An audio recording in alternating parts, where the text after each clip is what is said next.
Assalamualaikum warahmatullahi wabarakatuh.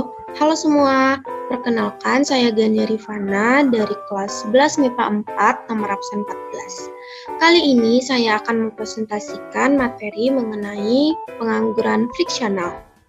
Nah, jadi di materi pengangguran friksional ini saya akan membahas yang pertama yaitu pengertian dari pengangguran friksional. Yang kedua yaitu contoh dari pengangguran friksional. Yang ketiga, faktor penyebab dari pengangguran friksional. Yang keempat, dampak dari pengangguran friksional. Dan yang kelima, upaya mengatasi pengangguran friksional. Jadi langsung saja kita ke yang pertama, yaitu pengertian dari pengangguran friksional. Nah, apa sih itu pengangguran friksional? Jadi, pengangguran friksional ini merupakan pengangguran yang muncul karena adanya waktu yang diperlukan untuk menyesuaikan antara kualifikasi pekerja dengan pekerjaan yang tersedia. Pemberi dan pencari kerja memerlukan waktu untuk berinteraksi dengan pasar tenaga kerja. Waktu yang diperlukan untuk mempertemukan permintaan tenaga kerja dengan penawaran tenaga kerja menghasilkan pengangguran friksional. Nah, pengangguran ini terjadi karena adanya perpindahan tenaga kerja dari satu sektor ke sektor lain atau dari satu pekerjaan ke pekerjaan lain. Pengangguran friksional ini disebabkan karena adanya keinginan pencari kerja untuk memperoleh pekerjaan yang lebih baik, menantang, dan menunjang karir. Nah, selanjutnya kita akan membahas contoh dari pengangguran friksional. Nah, jadi apa-apa saja sih yang termasuk pengangguran friksional ini? Apa-apa saja contohnya? Nah, contohnya yang pertama yaitu lulusan baru yang sedang memasuki dunia kerja. Misalnya di sini saya mengambil lulusan sarjana psikolog. Dia baru saja lulus dan langsung pulang ke kampung halamannya. Jadi di sini dia terpaksa menganggur karena tidak ada lowongan pekerjaan di kampungnya. Karena pada umumnya pekerjaan untuk sarjana psikolog ini tersedia di daerah perkotaan saja.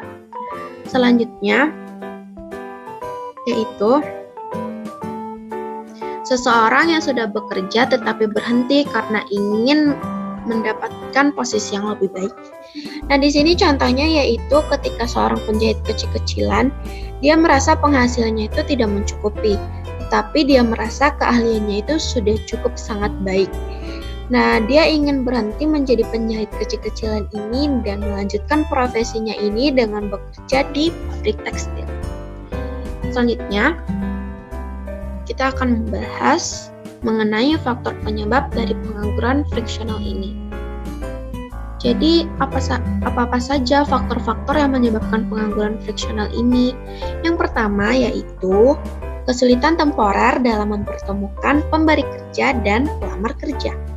Kesulitan temporer ini antara lain adalah waktu yang diperlukan dalam proses pelamaran dan seleksi oleh pemberi kerja. Umumnya, pemberi kerja selalu mengharapkan kualitas yang tinggi dari calon pencari kerja, sehingga membutuhkan waktu untuk menentukan pilihan. Di sisi lain, pelamar biasanya menginginkan pekerjaan yang dapat memberikan fasilitas terbaik. Pelamar juga membutuhkan waktu untuk memutuskan pilihan. Nah, faktor selanjutnya yaitu faktor jarak atau kurangnya informasi. Hal ini terjadi karena pencari kerja tidak mengetahui di mana adanya lowongan pekerjaan. Begitu juga dengan pelaku usaha, dia juga tidak mengetahui di mana tersedianya tenaga kerja yang sesuai dengan skill yang diharapkan untuk mengisi jabatan yang sedang kosong tersebut.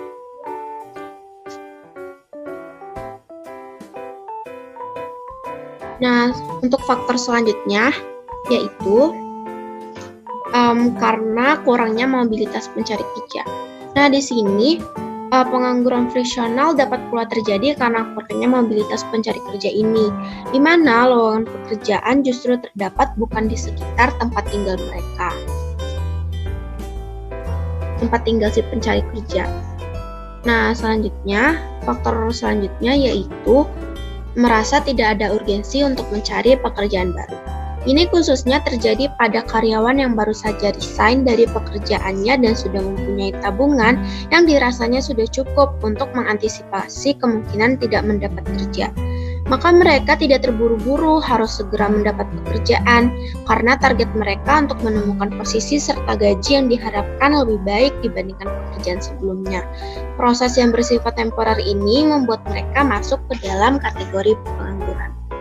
Nah, lanjut faktor penyebab yang terakhir, yaitu negosiasi yang berlangsung cukup lama. Misalnya, seorang pelamar kerja sudah sampai pada tahap wawancara dan negosiasi gaji nih. Namun, ternyata tidak ada kesepakatan antara pemberi kerja dan pelamar kerja. Maka, tentu saja pencari kerja akan menolak atau ditolak dan akhirnya menjadi pengangguran friksional.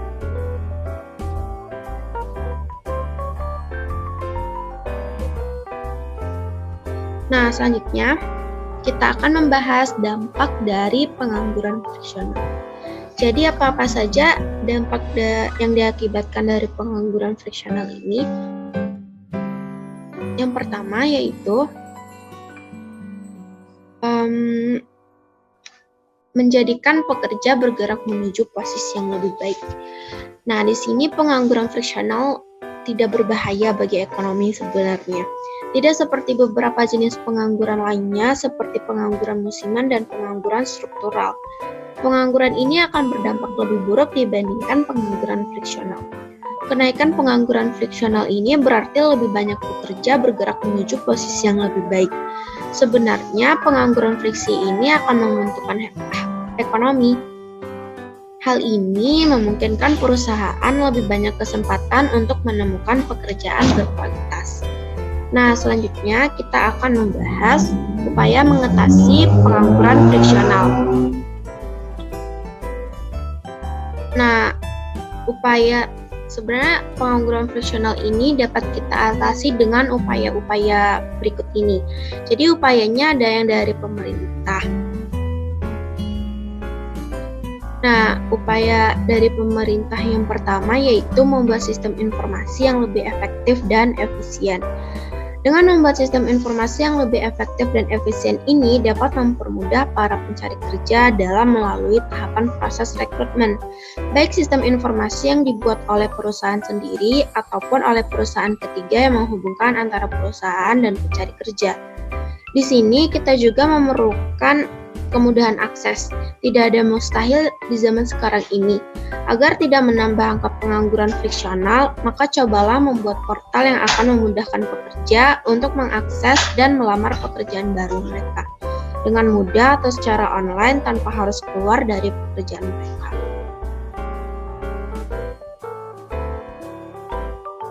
Nah, faktor selanjutnya yaitu menyusun rencana penggunaan tenaga kerja sebaik mungkin.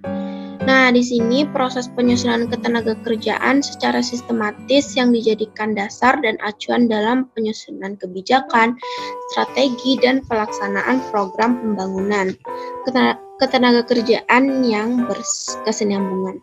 Merencanakan tenaga kerja ini sangat penting untuk mengatur bagaimana jalannya pekerja nanti dan juga sebagai pedoman dalam menggunakan tenaga kerja yang efektif dan efisien. Maka di sini tenaga kerja akan berkualitas sehingga mengatasi pengangguran friksional ini. Nah, selanjutnya upaya mengatasi dari masyarakat. Yang pertama yaitu membuat regulasi perusahaan menciptakan suasana kerja yang membangun. Nah, membuat regulasi mewajibkan perusahaan menciptakan suasana kerja yang membangun ini merupakan salah satu upaya mengatasi dari pengangguran friksional ini. Sehingga pekerja dapat meningkatkan gaji dan karir tanpa harus berpindah ke perusahaan lain.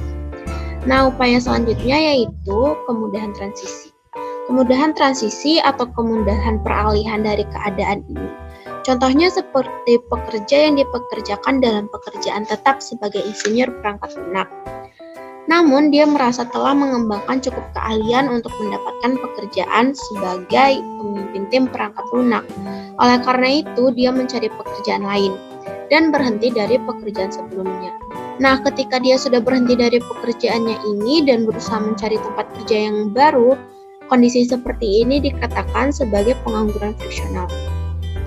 Jika transisi dipermudah seperti di tempat kerja yang menjadikan dia seorang insinyur perangkat lunak, Apabila atasannya sedikit peka atas kinerja yang dimilikinya, seharusnya atasannya itu menaikkan jabatan insinyur perangkat lunak tadi menjadi pemimpin tim perangkat lunak, maka semuanya akan lebih teratasi. Nah, jadi ini daftar pusaka yang buat materi-materi yang saya ambil untuk materi pengangguran fiksional kali ini. Jadi sekian presentasi dari saya, mohon maaf atas segala kekurangan dan kesalahan. Wabillahi taufiq wal hidayah. Assalamualaikum warahmatullahi wabarakatuh.